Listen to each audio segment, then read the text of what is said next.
Pablo Picasso Spain के एक महान कलाकार थे। उनका जन्म 25 अक्टूबर 1881 में स्पेन में हुआ था। उनकी पेंटिंग में कलाकारी उनके 10 साल के में ही सामान्य जानकारी उनके पिताजी को होने लगी। 13-14 साल की उम्र में उनके पिताजी ने कला के संबंधित सारी सामग्री उनको सौंप दी और कभी कुची न उठाने की सौगंध ले ली।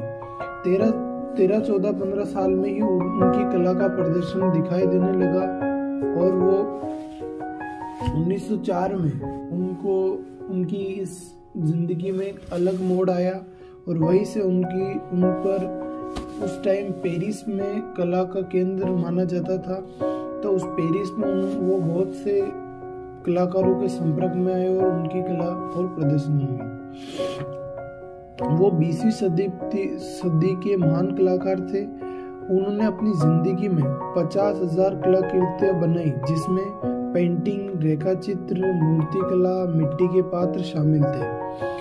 पिकासो की कलाकृति में मानव वेदना का जीवित दस्तावेज है। पिकासो की एक ऑयल पेंटिंग 11 अरब 55 करोड़ 51 लाख में बिकी थी।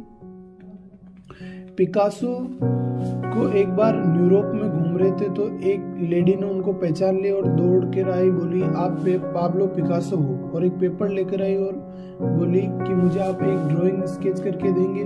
तो पाब्लो पिकासो ने एक महिला की हूबहू ड्राइंग स्केच करके दी। तो उस महिला में पाब्लो पिकासो ने कहा कि ये पेंटिंग 50 लाख की है। तो उसने बाजार में पता किया, उसका मूल्य 50 लाख था। तो उसने फिर पता किया कि पाब्लो पिकासो कहाँ रहते, मैं भी ऐसी पेंटिंग बनाऊंगी, जो 30 सेकंड में उन्होंने मेरे को बना के दी। तो एक एग्जीबिशन में मिले पाब्लो पिकासो और उस लेडी ने कहा कि आपको पता है ये पेंटिंग आपने बनाई थी और इसका मूल्य 50 लाख। हाँ, ये मैंने बनाई और इसका मूल्य 50 लाख रुपए। तो उस लेडी ने उनको कहा कि ऐसी मेरे को भी बनानी है। तो फिर पाब्लो पिकासो ने कहा कि मुझे इस पेंटिंग को बनाने के लिए 30 साल लगे, जो अब मैं 30 सेकंड में बना पाता हूँ।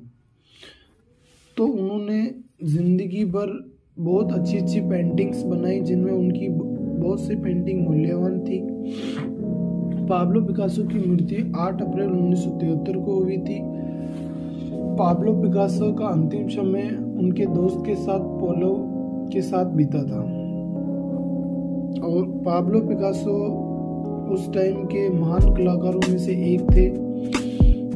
पाब्लो पिकासो ने कहा था कि पेंटिंग जो मैं देखता हूँ वो नहीं बनाता, जो मैं दिमाग में सोचता हूँ वो पेंटिंग मैं बनाता हूँ।